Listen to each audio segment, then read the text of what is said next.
looks like a man. Lord, that lamb just moved on that stand. I got movement in the cellars, I got footsteps in the hall. There's no time to waste, I better make some calls. I gotta get ready, make everything right, 'cause all my rowdy friends are goes hunting tonight. Hey, round up the team, let's get started. Hey, this is Brother Mike. There's a party and you're invited. We got the camera set, let's turn off these lights, 'cause all my rowdy friends are goes hunting tonight.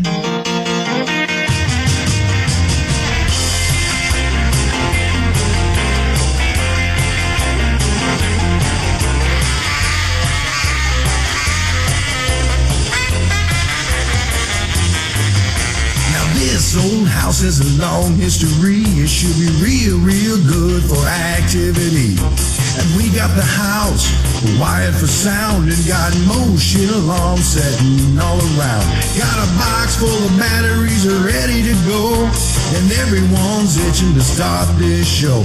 Got our logo tees, driving black SUVs, and that one bald guy with a slick goatee. Hey, round up the team. Let's get started. Hey, this is Brother Mike. Well, there's a party and you're invited. We got the camera set, let's turn off these lights, 'cause all my rowdy friends are goes hunting tonight. Hey, round up the team. Let's get started. Hey, this is your big brother Mike calling. There's a party and you're invited.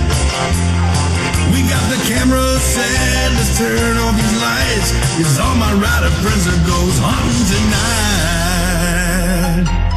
That's right. Go get 'em, boys. And welcome everybody to PEMA TV. Welcome to Friday, October 5th, 2012. It's flying by. Yes, but that's okay. This month can fly by because I get to go play with Mary at the end of the month. We all get to go play with Mary at the end of the month. Yeah, but she likes me best. Okay. All right, guys. Lots of good stuff going on. Just real quick, want to throw that out there. I'm very proud of myself. I have been doing my yoga every day. Yes, but he still can't touch his Not really head, changing do the it shape with his yet. foot. Not really changing the shape yet, but it's working on it. I do feel better. It does make a difference. It makes a huge difference. For those of you that don't know what I'm talking about, you go right up above our lovely little heads right here, or her lovely head and my rotten melon. You go up here on top of the website, there's some buttons, the World TV button. On Tuesday nights, we are showing a show called Namaste Yoga, and it's a beginning yoga class. And I'm doing it every day, every week. I've got a group started on Facebook. You can look it up on Facebook if you want to join us. It helps. But there are lots of lovely shows on PEN, so Yes. come and watch all of them. Yes. Speaking of lovely shows on PEN, nice segue, by the way. Thank you. Starting since Miss Foyer is moving to Monday nights with the rest of the ladies for our ladies' night on Mondays. Our live ladies' all night. live ladies' night on Mondays.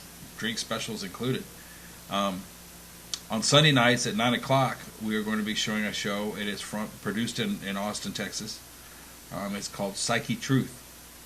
They cover a whole range of topics, conversations, interviews, some really good stuff. Feed your mind. Come watch us on Sunday nights, and you can do that. And then show up on Monday to watch all of us. Yep, on the live ladies' night. That's right. Yep. Because that's how we roll. Just saying. Just saying. But tonight, I've got this one. you go, girl. Tonight, our special guest is an author, musician, And a typer. and an avid consumer of all things horror. Hi, Dan. Hello. This is Mr. Dan Dillard, who has That's me. written a ton of books. I've written a few. A few dozen. I've got 5 books, bunch of short stories. I have no attention span, so I write a lot of short fiction. Well, you know, me personally, I've always enjoyed the creep show type format, which is to say, I've always enjoyed the short story type format. You know, if you can't get it told in a short story, a novel's just a really flowery short story, right? Yeah. A lot of people just say short stories are harder to write. I guess starting that way, I don't see it that way. But yeah, you should be able to get the information out really quick.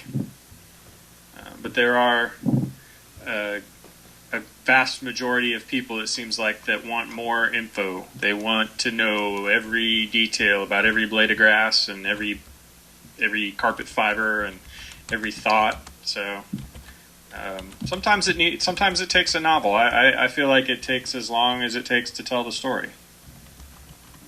Yeah, that's true. That is very true.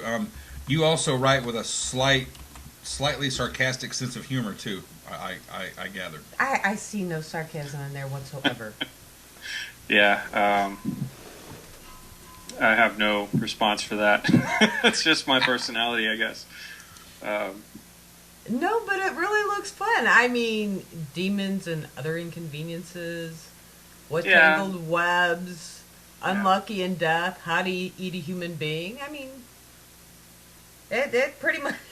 The unauthorized autobiography. How is that possible? I was going to ask you about that title. How is that possible? Well, that book kind of looks at his life in pretty grueling detail, but it's not from his perspective. So while it is, I don't know. I guess it was kind of a play on words to start with, but that's kind of how I feel. It's his story told from his point of view, but not.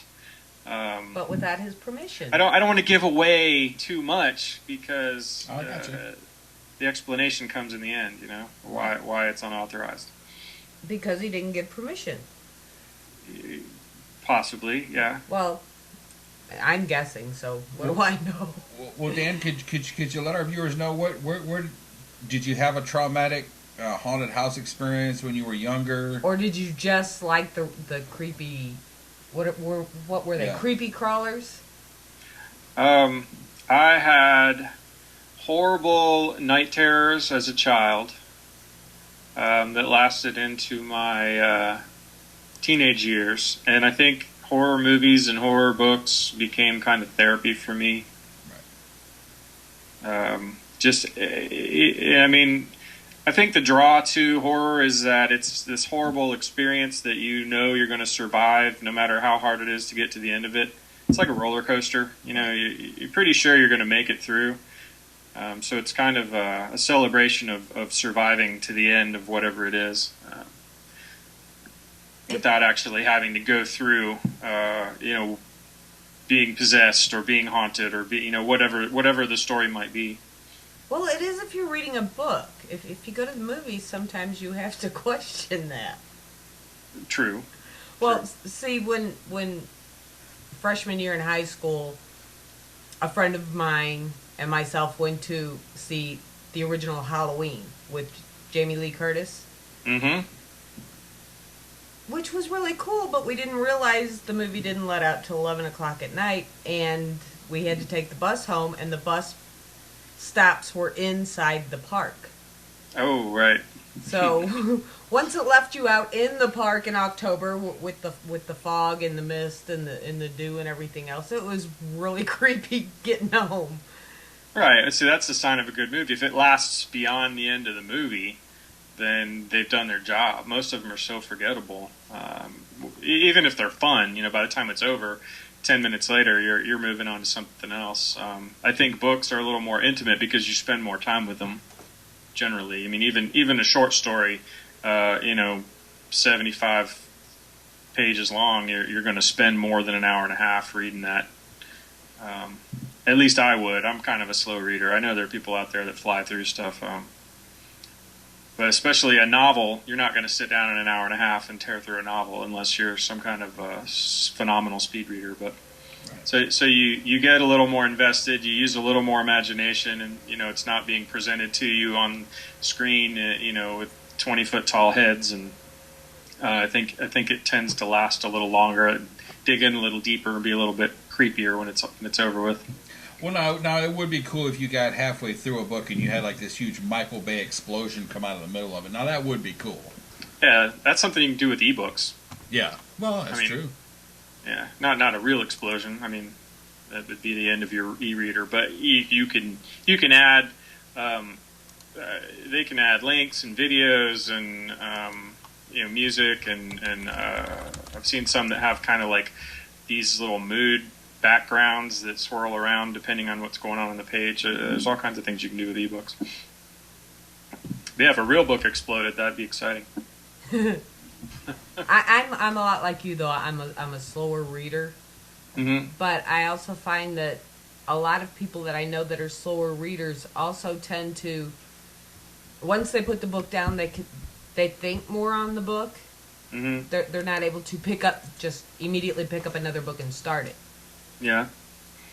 I know people that'll read 3 or 4 books at the same time, kind of depending on their mood, is which one they'll pick up, and they start them and finish them at different times. But they're reading 3 or 4 books all at once. I can't do that. If I start one, I got to get to the end of it before I go into another one, because I get pretty hardcore into them. Well, and that's the thing too, isn't it the breaks in between that the breaks in between when you start and stop, when I was 12 or 13, I read Bram Stoker's Dracula, the original version, which is probably a little too heady for me at that age. But once you get into the book, oh my God, yeah, you read it and then you stop and then it's bedtime or whatever, you go to bed. Yeah, right, whatever. That ain't happening normally. That's one of my favorite books of any genre. It's just a really well written story. But once you get into the language, once you kind of, I guess, get used to the temperature of the water, so to speak. For me, it's always been the breaks. I guess I'm a medium speed reader. I'm not a real fast reader, but I'm not real slow. You read a lot faster than I do. But it's always, I'll intake a certain amount. It's like a meal, I guess. I'll intake a certain amount of information, then I need to stop and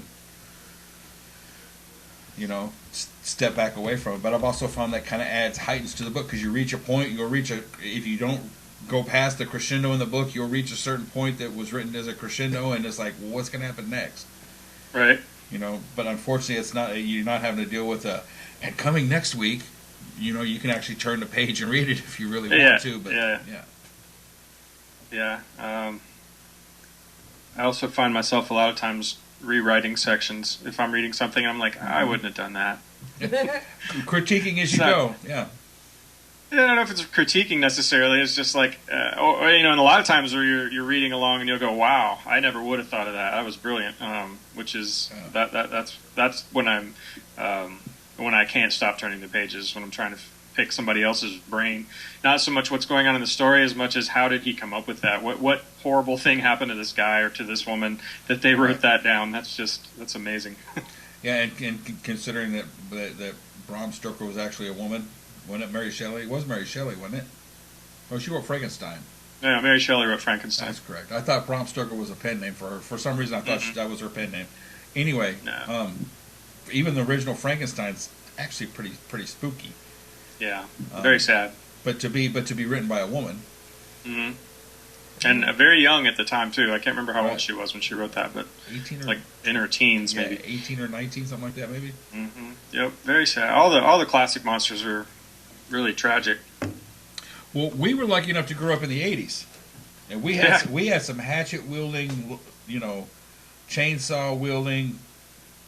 We grew up with some classic monsters ourselves. They just weren't as eloquently written, probably. No, they were. No one felt sorry for them.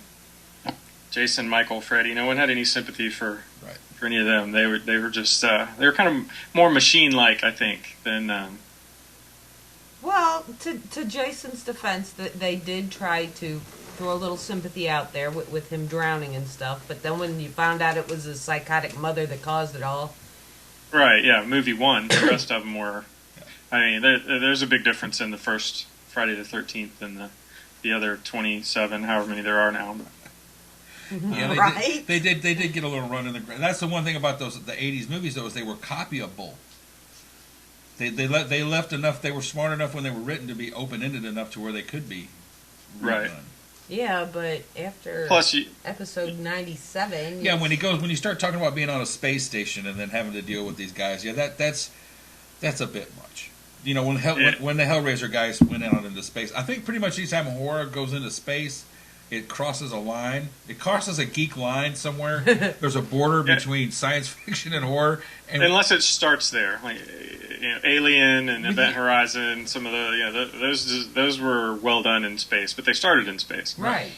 Yeah. Otherwise, you're jumping the shark, I guess. Yeah, you don't want to. In the 80s, you didn't have Netflix and Redbox and easy access to get. Now you can watch anything you want anytime you want. Well, and back in the 80s, when they came out with a new movie, it was out for 3 months. It wasn't out for 2 weeks, and then in the red box 3 weeks later. You didn't have as many choices, so people went to the movie theater to see stuff, or went to Blockbuster Video and rented a tape. Who's done that recently?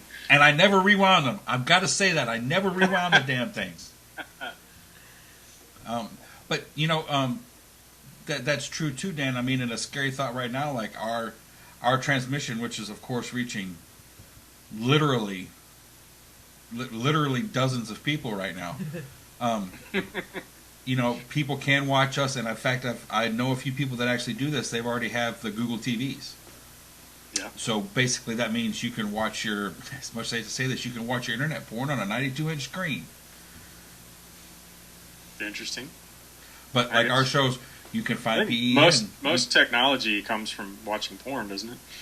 The most advances in media distribution have come from them. Yes. Yeah. And why? Because most men are running the media distribution. Well, you just saying. Mean, it's just the way it is. They started beta. You are correct, and they started beta. They've driven most of the major compression changes in file formats that have come out. Yeah. Just so you but for the record, beta was a much much better format. Yeah. That was it wasn't as sad with like HD DVD and Blu-ray, that fight when HD DVD lost, because I already had the HD DVD player. It's much harder to say than Blu-ray. That didn't bother me, but beta lost to VHS. I was a little upset. Tapes were smaller, they were sturdier. Yeah, but the box was impossible to get a hold of.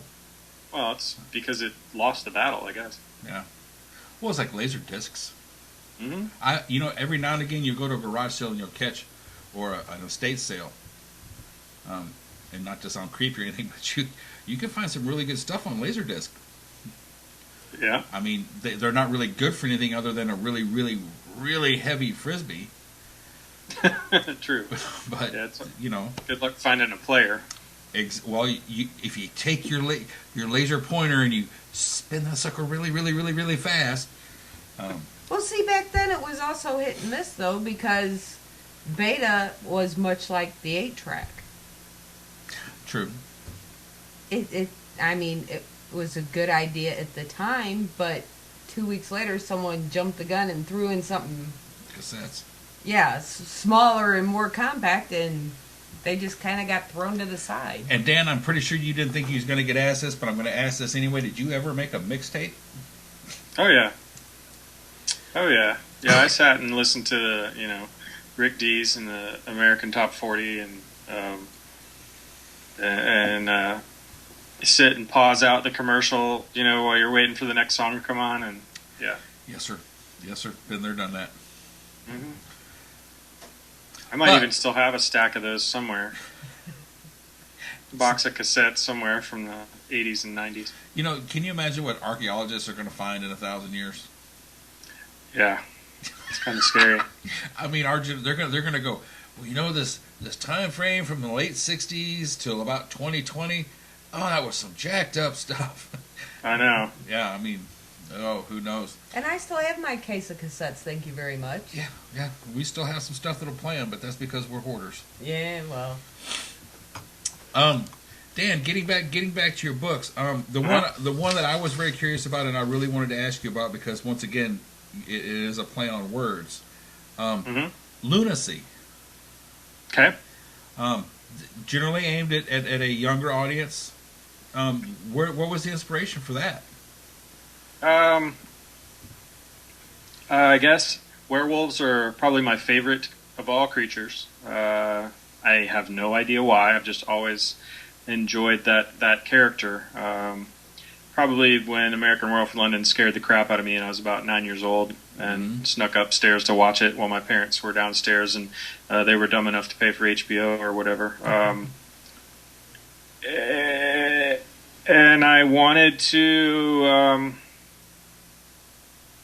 write a story that dealt with werewolves in a little different way.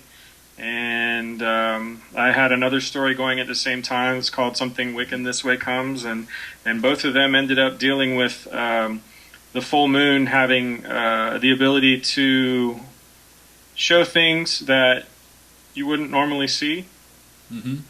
Things that might be able to hide in any other circumstance, but the full moon, for whatever reason, is able to point them out. And that just became the theme. I try to theme my collections so that the stories, they're not necessarily similar, but they might have a common thread that runs through them. So Lunacy is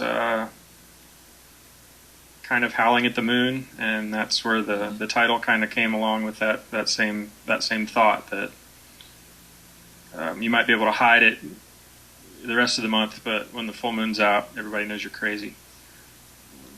They don't sparkle, do they? No, I don't do sparkly anything. Thank you.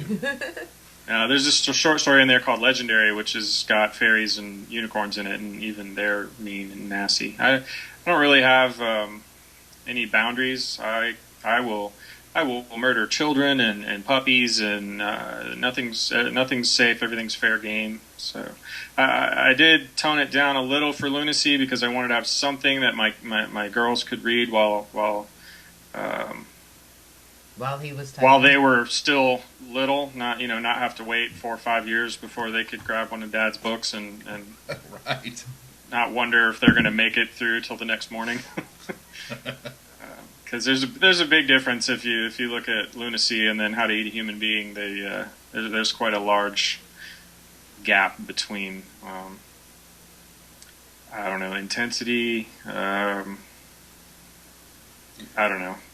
How to Eat a Human Being has some pretty hardcore violence, sex, just the worst things people can do to each other. Things most people probably don't think about, but I sit and ponder all the time. And then Lunacy's kind of I don't even know what the word would be for it. I just reeled in. A little calmer. There's some intense stuff in there, but it's PG-13. Yeah, I guess that's a good way to put it. Tone down the language, tone down a lot of it has to do with like the protagonist in the story Lunacy is a young guy in his early 20s, and he's dealing with some college student age characters for the most part. And then in Something Wiccan This Way Comes, it's about two brothers that are I think one's 10, one's about 13. And then in Legendary, it's like I said, it deals with unicorns and whatnot. There's also several poems in that for kids about nightmares and dealing with the monster in the closet or under the bed or wherever you might see it, and it's just more geared towards the younger group. So I have monsters in my closet. Do you? Yeah. And every now and again she lets me out. That's good. No, I make him get up and shut the closet door. Another one of your works, that, if you don't mind me asking, I have to ask you this question. What was the inspiration for Unlucky in Death? Because just the snippets that I was able to get my hands on, I think I'm in love with that book. That's everybody's favorite. The inspiration for that actually was sparkly vampires. Because the first thing I thought was, okay, these, and I don't want to pick on Stephanie Meyer or Twilight, but I'm going to. If they are vampires and they have no reflection, how is their hair perfect? It bothers me. And that was really the what sparked that story. Is I was just thinking of all the things that would go wrong in reality if you took a real person in a real situation and made them a vampire. And then I was like, well, what if they didn't get super speed and super strength and all these things that you always see? I saw an interview with I can't remember if it was John Landis or Max Landis, who's John Landis' son. Anyway, the question was, how do you kill a werewolf? And the people were naming off, silver bullets or whatever all the legends are. And John Landis' answer is, you kill it any way you want because they don't exist. So that kind of fueled it too. So I was thinking, all right, say you're human and you are bitten by a vampire and you become a vampire. Nothing special happens. You crave blood, but you don't get any of the so-called legendary powers that go along with it. You carry all your neuroses from being, a henpecked husband or beaten down by a mind-numbing job or whatever that you had in your natural life over into this life that's not only not spectacular like they make it in the movies, but now it's also eternity. So you don't even have death to look forward to. And this guy's got to deal with he faints at the sight of blood. So here's a vampire that's trying to figure out how he's going to eat when he can't even look at his food. Yeah, he can't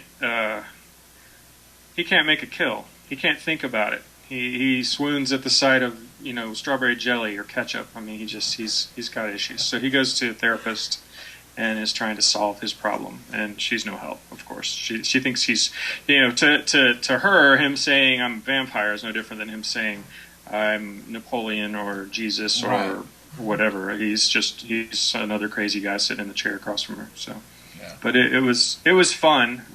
It's being expanded. Me and some of my friends that do low budget films are trying to figure out a way to make a web series out of it. We've got a much bigger world for that story. That it'll take some time to get it done, because I don't want to throw it out there and have junk. I want to do it right. So that's a whole new world for me, trying to make videos or film or whatever, but it's fun. I don't know. I think my favorite title is the one, Demons and Other Inconveniences. Yeah, it's like almost sounds like a self-help book. It does. And that's kind of the way it's written too. There are several stories in that one, and they are all kind of black comedy, tongue-in-cheek, along the same lines as Unlucky in Death, which is in that book. But well, we had another author on who wrote a book about how to kill garden gnomes with common household products under your kitchen sink. It's kind of what some of these remind me of, and they're hysterical. That's funny. But the whole thing with How to Eat a Human Being, is that the darkest book you've done so far, you think?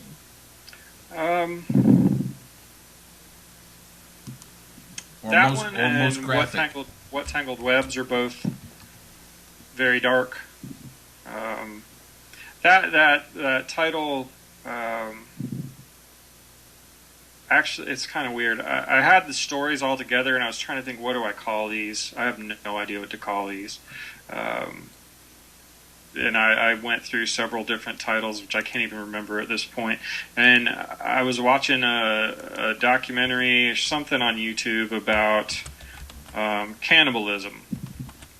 and they were talking about how in many cultures cannibalism is considered to be the pretty much the lowest place you can get as a human being is eating another human being. And I was like, that's really true. I can't really think of anything more hardcore than that. So I just decided that was going to be the title. And I get questioned all the time: is it a cookbook? Is it not? I guess instructional. And there is a poem in there that's just a kind of a joke about a cooking class that's teaching them how to prepare and eat human beings. Right. But for the most part, those are just stories that are about the worst things that people do, like the lowest levels they get to, and what they do when they get there.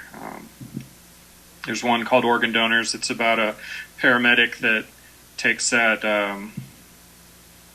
check mark on the back of people's driver's licenses a little too seriously, which is it's a fear that I've had. I don't know why. When I was 16, I got my first driver's license, and they were like, "Do you want to be an organ donor?" And I was like, "Explain that to me. What does that mean?" They're like, "Well, if you die, your organs can go to help people that need them." And the first thing that I thought was, I'm going to be in a wreck, and I'm going to be okay, but the EMT's great aunt's going to need a kidney, and he's going to take me out so he can ship that kidney to whatever hospital. And that's kind of how that story came about, is that thought's been around in my head for a long time. Well, Dan, we're very similar in age, and that's why I was saying back in the 80s, that's why I kept saying we. Right. That was back when the story really first hit about people going to Mexico and waking up with a scar and being in a bathtub full of ice and all. That all started back then. Yeah, and that may be where that fear came from. Was that story? The missing a kidney in the bathtub full of ice. Yeah, all those urban legends. Whether that was true or not, it's weird enough to be true. Well, and then there's always the history books with the Donner Party. Yeah. Well, that's a little different. That's out of still, I mean, dark necessity. But again, that's the lowest point. Probably the worst situation those people were ever in was, I'm gonna die if I don't eat this dead guy, because that's the only food we have accessible. And if I don't eat him, someone's gonna eat me. Exactly. Yeah. But imagine that, sitting there chewing on somebody that you knew 2 days ago and wondering, if I die, are they going to eat me too? I mean, that's a pretty horrible thought, right? Oh, absolutely. Yeah. I kind of felt sorry for them because, I mean, with this particular group, they did do it out of absolute necessity, and so many people gave them so much grief and a hard time over surviving. Yeah. Yeah, well... And now, I mean, that they have shows on every channel to where someone's out eating bugs and nasties and... Yep. And you gotta... I mean, it's easy to say, that's sick, that's disgusting, but until you're in that situation, and, I hope no one ever, anywhere, has to deal with that kind of... I don't even know what you call it, but that kind of situation where your options are death, or I gotta eat my Steve. Cousin Joe, yeah. Yeah. Well, I didn't like him anyway, so nom nom. Yeah, well, if you didn't like him. Yeah, but then he... Yeah, but what if he was a clown and he tastes funny? Oh, God, that's just rough right there. Sorry, I had to throw that in there. But you can't spell... What is it? You can't spell manslaughter without laughter. Exactly. Yeah, and here on PEMA TV, we put the fun in dysfunctional. There you go. Normally we put the fun in funerals, so either way you look at it. We are the creepy couple in the graveyard. I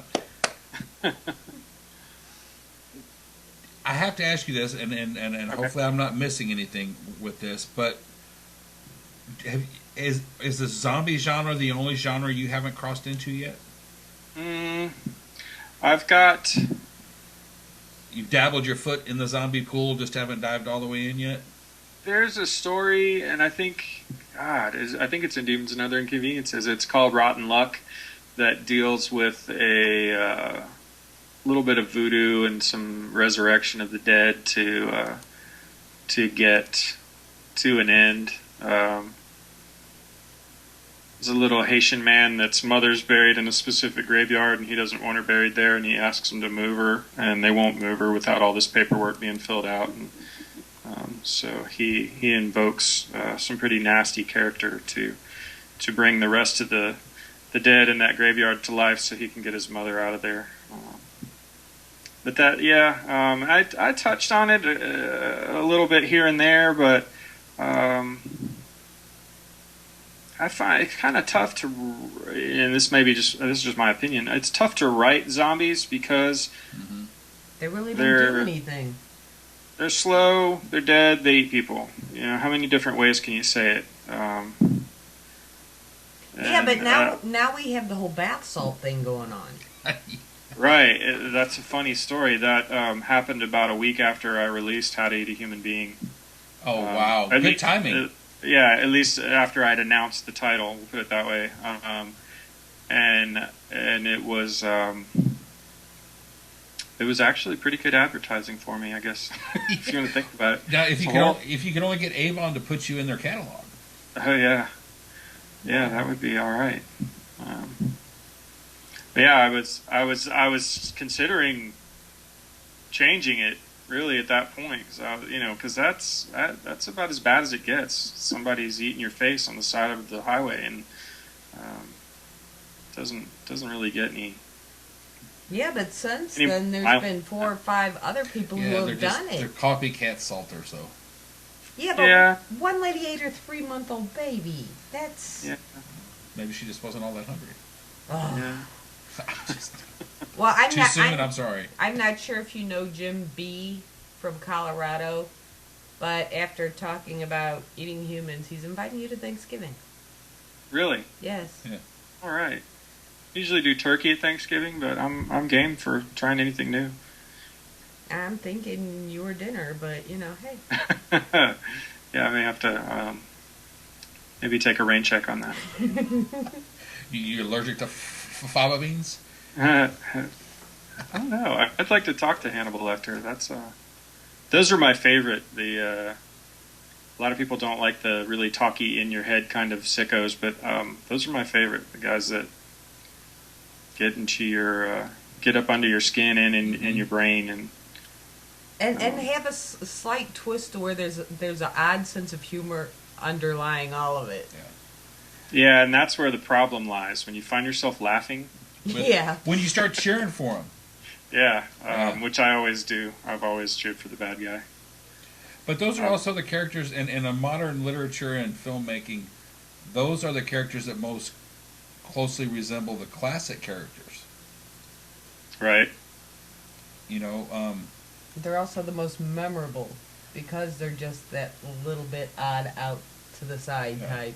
Well, like when you start talking about Bela Lugosi and some of the other classic, especially film actors. Peter Lorre, love Peter Lorre. I mean, you start talking. They were able to visually weave a story. Is what it amounts to. Right. Today they just stun you with explosions and sparkles and stuff. Villains are so much more interesting. Yeah.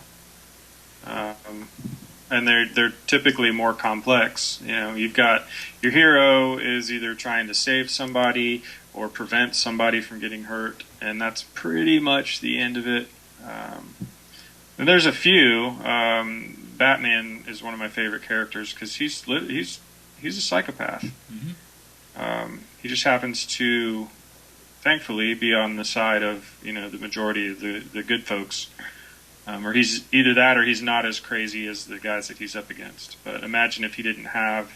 if Batman got bored, how nasty would it be, He's got really cool toys, too. Well, the first person he'd take out would be Robin. Yeah. Well, I wouldn't blame him for that. Yeah. Yeah, but he's got to leave Alfred. Yeah. Well, Alfred is his moral compass. Kinda, yeah. Alfred must live on. Mm-hmm. But the original Batman series, especially the rebirth of it that happened late 80s with the Dark Knight series. It was really, it's some dark, the actual comic books, the movies don't do justice to what the novelettes and the the comic series, they don't do justice, and the stories get pretty twisted. Yeah. You know, a lot of people don't know that because that's all they see is the movies. Well, nobody equates, and they never really have comic books with having a story. It's always unless you are reading them. I think the majority of people think it's a cartoon, it's a comic strip, which is a big difference. You know, they're so involved and so in depth, and they've been going on for so long, and these characters just have tons and tons and tons and tons and tons of complexity and backstory, and I don't know. I mean, just because it's illustrated, a lot of people, I guess, feel like it's not really literature, which isn't true. Yeah, that's a common. It's a judging the book by its cover instead of what's inside it, kind of thing. Mm-hmm. You know? And you get the best of both worlds in a lot. I mean, the artwork is fantastic, and you know, you get stories too. And now they're getting a lot of respect just because of, you know, the Dark Knight series and the Avengers, all those different movies that came before the Avengers to make up the Avengers, and The Walking Dead. You know, in the horror level, like 30 Days a Night. These were all graphic novels and comic books before they were blockbusters. So The Watchmen. Mm-hmm. And I enjoyed The Watchmen. A lot of the diehard fans of the graphic novel, not so much. But I thought, for what it was, they did about all they could do. Same with the X-Men series. There's, you know, you're talking about going back 50 years where the comic books are more. There's only so much you can do in 2 hours. Right. To present, and so many characters, to give them any depth, so that people give a crap when they're looking at the movie. It's just. It's a different media, so you have to expect there to be a lot of differences. Right. What's annoying is when they write the movie out, and they put the movie out there, and then they throw in a sequel, and then they find an older book, and then in the movie the at whole the Star beginning, Wars prequel thing. Yeah, that does kind of get irritating. If you're not going to start from the beginning, then don't do it. We're going to do this movie first. And then the next movie we put out actually happened 3 stories ahead of that one. Yeah, Yeah, it gets confusing. I've spent so long complaining about remakes and reboots and all that. I don't even know anymore. I know that they're not aiming these remakes at me because I was there when the original came out. Right. But still, I still feel like a lot of these movies that they're remaking right now have plenty of legs left in them, and I've seen my kids. I've shown them some of the older versions of movies, and they've been just as excited to see them. Now, kids do enjoy this gloss of computer graphic, you know, CG special effects, where I prefer to see a dude in a rubber suit in a lot of situations. Well, with the old black and whites, I mean, it wasn't so much exactly what was going on, it was how they made it. It was the music build-ups and the suspense, because I mean, most of the time the killer, the bad person, you rarely saw. Mm-hmm. You had no clue. More about mood Mm-hmm. than being in your face. Yeah. Jaws is my favorite example of that, and I mean that's 70s. That's not even back when you're talking about. But the sharks on screen, you know, it's an hour plus into the movie before you ever see it, and that was just dumb luck that the rig didn't work the way they wanted it to. But it made it so much more suspenseful because you know what it is, you know it's there, and you know it's coming to eat them. But you know, it got to the point where you were more scared of the music than anything else. And tell me be honest, when you jump in a pool now, even to this day, when you jump in a pool and you're underwater, that's the first thing that goes through your mind. Yeah. When you're heading back up to the surface to jump back from the bottom of the pool, you hear dun, dun. Okay, imagine this, if you will. 2 months after that movie first aired, we went on vacation to California. We were swimming under the pier in Los Angeles. Okay. That evening, we went back with my grandpa and did some fishing off the pier, and 2 of the guys caught nurse sharks. Oh, wow.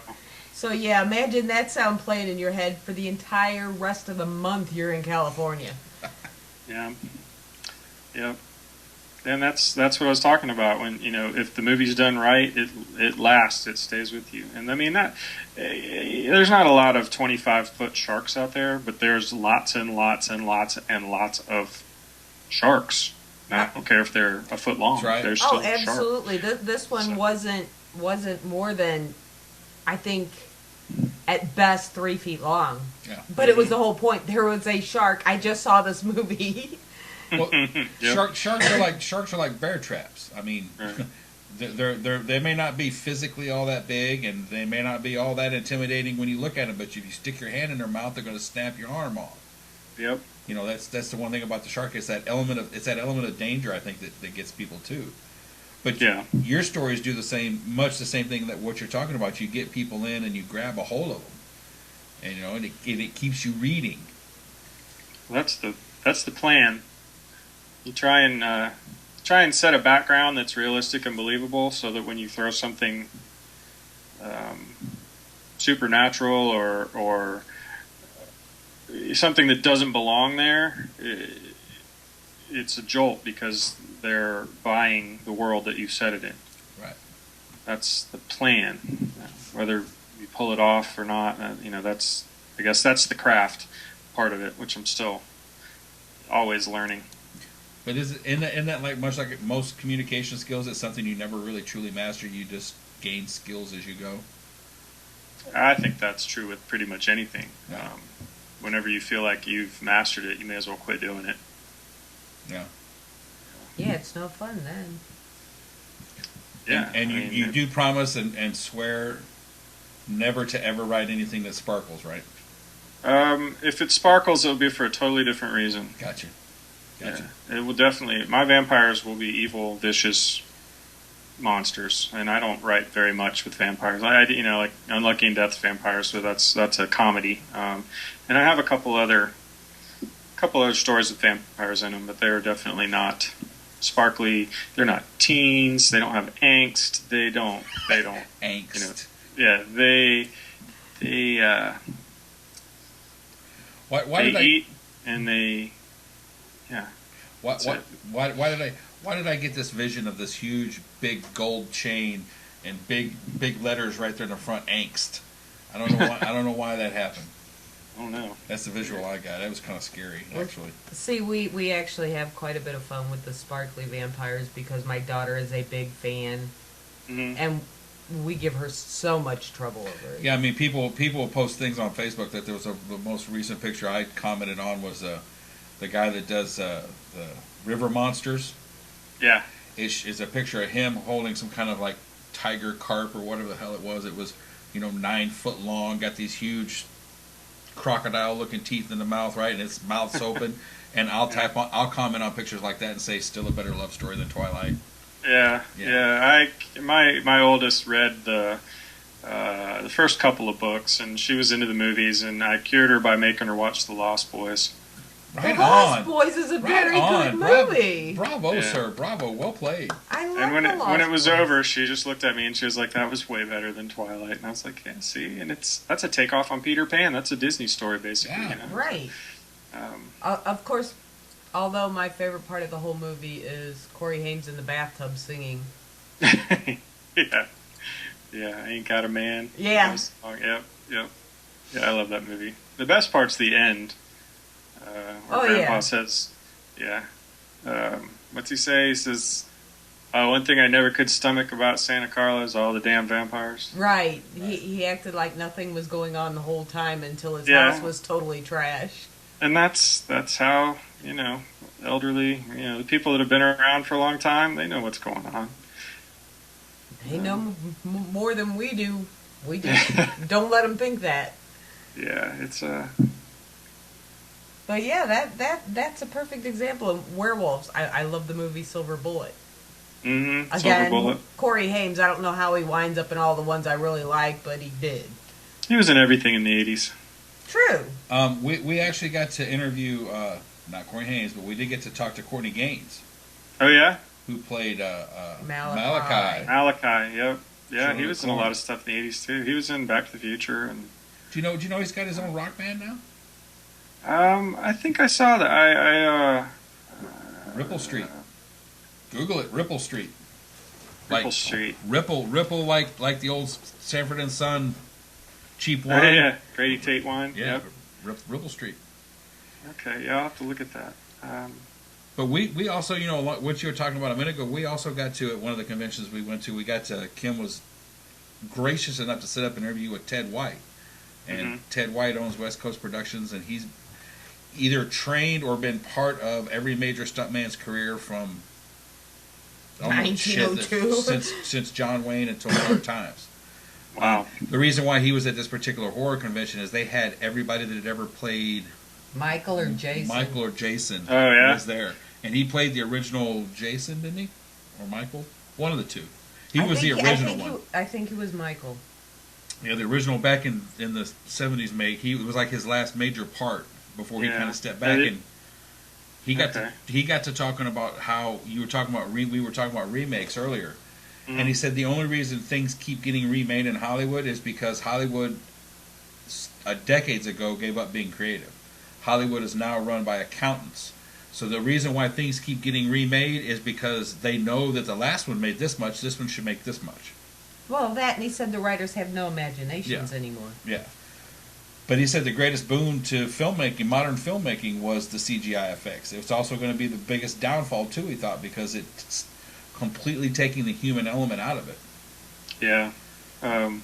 If you suffered through the remake, whatever you want to call it, of The Thing that just came out a year or two ago, you can go online and search for the practical effects for that movie, and I'm drawing a blank as to the company, the production team that did the practical effects, but they had full-scale, beautiful practical effects done for that movie, and they covered the majority of them with CG, and I don't know why. And I'd love to see a cut of it with the real. Right. With the real effects. Which is what John... It's not going to help the movie any, but I'd like to see it without that. It's just unnecessary. I don't know why they would do it. Well, and plus in that John Carpenter, I mean, that's what John Carpenter did. It was all live effects when they did it. There wasn't any animated effects added to that remake. Because the original Thing was just basically a guy in a gorilla suit covered in ivy. Yeah, and that. But John Carpenter's remake in 80 or 81 was, oh my God, that was mind bending back in those days. Yeah, it still is. That movie holds up, I think. There's a whole section of really, I guess, they're in the late 70s, early 80s is big wave of really good horror films. And I don't know if it's because that's when I was really getting into them, or if that's just because they were making them better.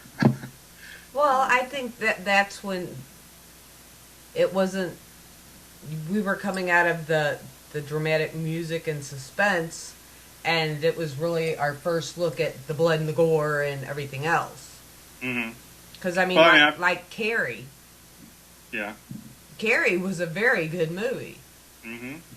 And that was one of those that totally threw everybody at the end. Yep. And they're remaking that one for the second time. So. Yeah. Yeah.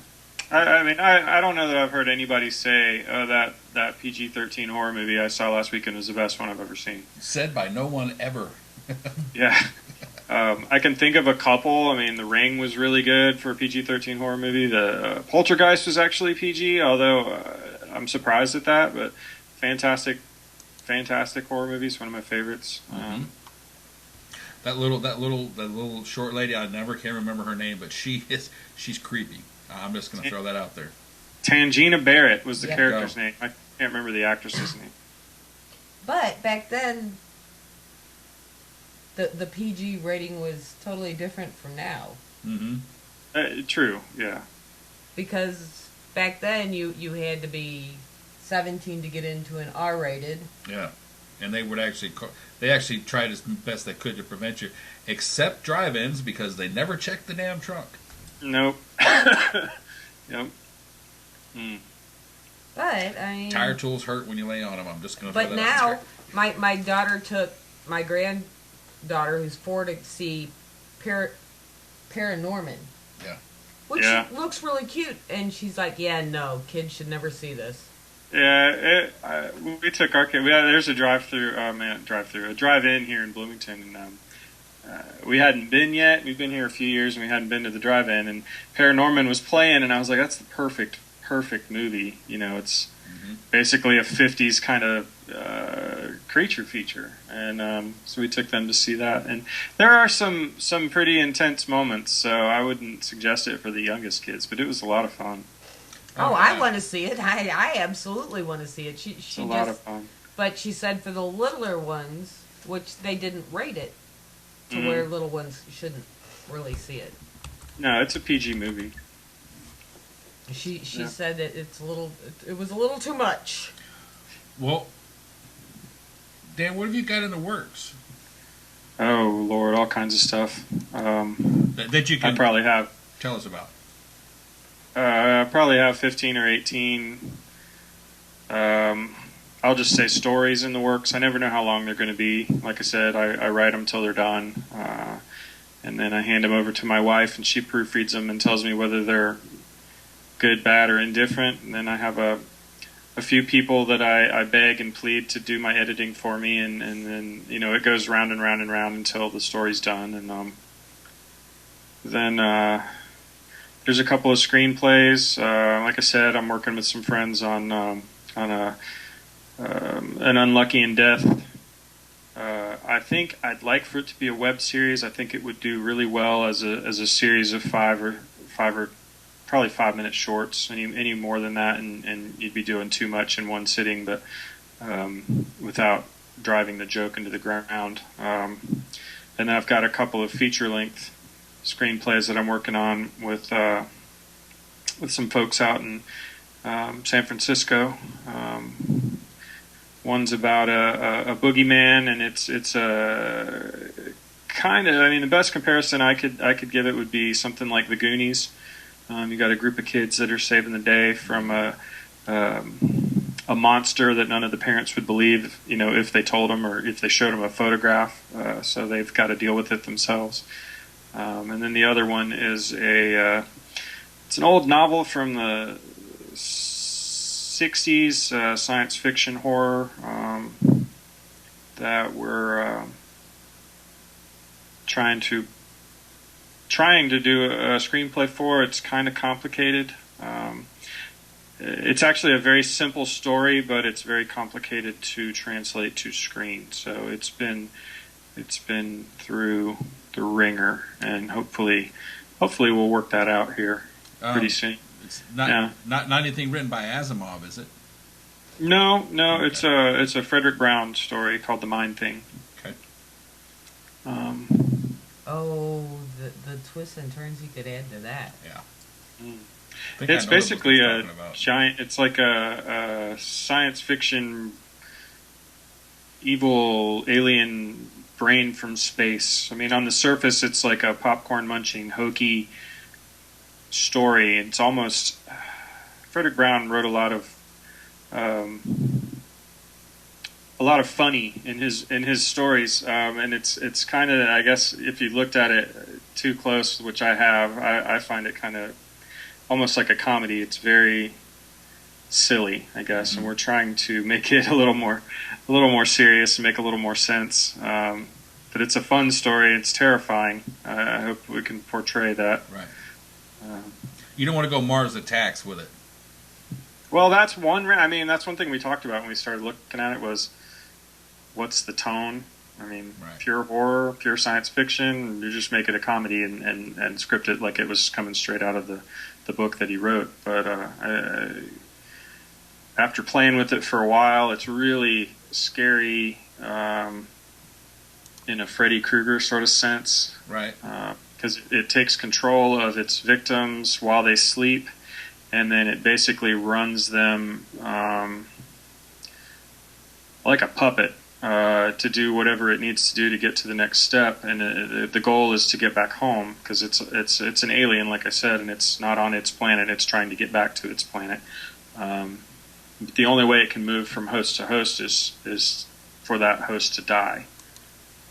Once it's in its host, and it could be a mosquito, or it could be a human being, it could be a grizzly bear, it doesn't matter. Once it's in there, the only way it can escape is to kill its host. So the tension builds, because okay, it's taken this kitten, and it's got to move from this kitten to this old man that lives on the outskirts of town. Well, it's got to kill the cat, and then once it's in the old man, the tension builds and builds and builds, because he's going to die. You just don't really know when or how, or who the next victim is. And then you've got, of course, the Scooby-Doo team that's trying to solve the mystery of all these suicides, apparent suicides. Right. So it's complicated, like I said. Somehow I get the whole Men in Black, the head blows off, and there's a little guy at the controls inside the head. Yeah, that's one way to look at it, I guess. This one's more of like a mental thing. It's a tough book to find. I even had hard time finding it on Amazon. But if you look it up, The Mind Thing, it's a short novel. I don't know, 150, 175 pages long. Mm-hmm. It's a novel, but just barely. Well, not a novelette. Novel is it depends on the publisher that you talk to as to how many words that's supposed to be and how many pages long that's supposed to be. True. It's not War and Peace. Let's put it that way. No, it's not War and Peace. It's a quick read. Let's say that it's a quick read. It's a weekender. Here you go. Mm-hmm. Are you doing any more shows, or do you have any conference appearances or anything that you're going to be doing anytime soon? Book signings or anything? Nothing scheduled right at the moment. I have a day job that pays the bills while I try to make the books pay the bills. And I just started that job not too long ago, so I'm trying to get that under my belt. I do go to conferences. I go to, we have Horror Hound and Days of the Dead and all kinds of paranormal festivals here in southern Indiana, and I try to go to all of those. Most of the time, like, I'm just a spectator. I walk around and I look at what everybody else is doing. But I do meet a lot of people through that, and made some pretty interesting friends going to those shows. And well, we're in the paranormal, and we've been to several conferences ourselves, and I'll have to tell you, the paranormal community is scary as hell. Yep. Yeah. I guess it should be. Well, there's some great authors out there, though. We've met that run kind of in his area. Jay Seppel and Bertina Varney and all those guys. Yeah. The majority of the writers that I know through like Facebook and Twitter. Don't see a whole lot of writers at the conventions unless it's a writers convention, or there are a handful, like the last Gen Con that came through Indianapolis had what they called I think it was called Authors Alley or Authors Avenue or something like that for genre writers, where they had a special section of the convention just for authors. So they are popping up a little more here and there at the conventions, but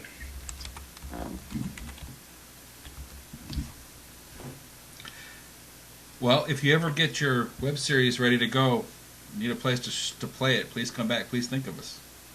I will. We definitely love to show them. We show some works from some of the other friends we have. Tommy Golden, Johnny Hauser, all filmmakers. The Booth Brothers. Even if it's just the teasers, we'll throw the teasers out there. Yeah. Me and one of my friends have been joking around. We're going to make a 2-minute trailer for a 3-minute movie. There you go. There you go. just to put it out and toy with people. The movie would just, the only thing different between the trailer and the movie would be like the end credits. There you go. See, I like the way you think. That's good. Yep. Yeah. Anything we can do to... Well, then it wouldn't be false advertisement because people would have seen the best parts already. Exactly. They just be in a different order. Yeah. There you go. with an announcer. And the movie voice guy did die. Yeah. Yeah, I remember that. That wasn't too long ago. Yeah. Poor movie voice guy. May he rest in peace. I'm sure there's a million, what are they called? Impressionists? Oh, yeah. A million of them probably that could do that job. Frank Caliendo, he comes to mind. And he's probably out of work, too. Edwin Neal. He's probably a little expensive. Huh? Edwin Neal is very good. Edwin Neal's probably not that cheap, though. Edwin Neal's probably fairly expensive. Yeah, but Edwin Neal did a clip for us, a commercial for our network, and he did it in the voice of Vincent Price, and he is dead on. Yeah. Oh, that'd be great. Yeah. Well, Dan, it is coming to about that time. Okay. We would like to thank you so very much, and please tell everybody where they can find you, find your books, find non-sparkly things. Yeah, my website is demonauthor.com, all one word, DEMONAUTHOR. There's links to all of my stuff there. I'm also on Facebook, Facebook/demonauthor, and on Twitter you can find me at demonauthor. Let's see, books are available on Amazon if you want paperback, or for the Kindle, for the Nook, for the Sony e-reader, if you got an iPad, if you're one of those people, or Smashwords. You can get pretty much any format through Smashwords for any e-reader there as well. And my collections are all $2.99. There's some individual short stories out there that are free. And then every Friday, except today because I was busy today, but every Friday I try to put a short story up on my website. And I won't claim proper grammar or editing or even spelling on the website. But like I said, I crank those out that day. Usually I'll do it at lunch or right after work, and they're short, 1,500-1,800 words, so you can read them in a 10 or 15 minute span. Kind of like doing P90X for your writing skills. Yeah, and that's basically what it is. It's just I force myself to come up with a quick idea, and I crank something out, and I've heard that it's bad. You know, that the great Stephen King said that every idea you have isn't worth writing about. Don't do it. But I do. So all respect to the man, but whatever. Well, they can also find you on... He also did a lot of LSD. I don't know how you take that. Sorry. They can also find you on Facebook. I'm on Facebook. Yep, Facebook.com/demonauthor. Or you can search Dan Dillard Author and you'll find me. Facebook, Twitter, Google+. Pretty much anywhere. Yeah, I've been stalking him for a week. I'm driving him crazy. So much so he shot himself in the head this morning. Yeah. Everybody check out my new status photo. It's a nice quarter-size hole in my forehead.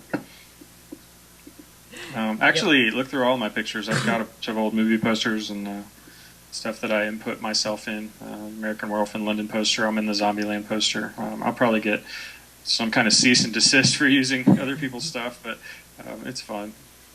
Now go look around Facebook. You won't get it. They would run out of electronic ink trying to write cease and desist for that. True, that's true. So, and I'm not selling them. I'm just putting them up there to be silly. It gives you a good idea of the stuff that I write. You look through my my profile pictures. Well, yeah. There you go. He and Jimmy Kelly both do the whole Photoshop. Let's jack with this and see how this works. And yeah, they're fun to look at though. They're fun. Yeah, it's better than that horrible picture where somebody's standing in their own bathroom mirror with their cell phone. Especially when you can still see their cell phone or the toilet paper roll that's on top of the toilet. Yeah. Yeah.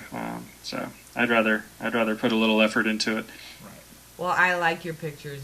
One of your pictures is what made me pay attention to what you were doing and go, hey, you want to come on our show? See where that got you? Yeah. See how much trouble that got you into? Oh, well, Dan, thank you so much for being with us tonight. We surely do appreciate it. Well, thank you. I had a good time. And we're going to have you back on if you don't mind. That'd be great. And everybody, go buy the books. Yep. Yeah, maybe we can hunt ghosts next time. Well, that's a whole other topic we could talk about. Absolutely. So, Well, I'm a hard skeptic. You have a good time convincing me. So I'd actually probably be a good part of a team hunting ghosts because I'm going to tell you all the reasons that you're wrong. okay. And I Not that I wouldn't like to believe. I just, like I said, I'm a hard skeptic. Well, we have a couple of locations Yeah. that could change your mind. Yeah, we got a couple places we could take you that would probably change your mind. All right.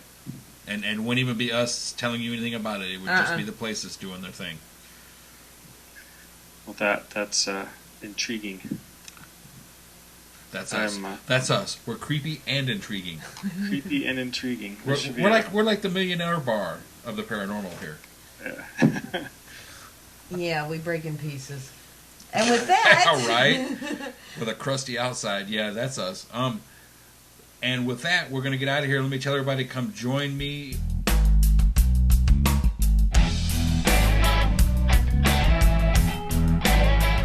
How about this?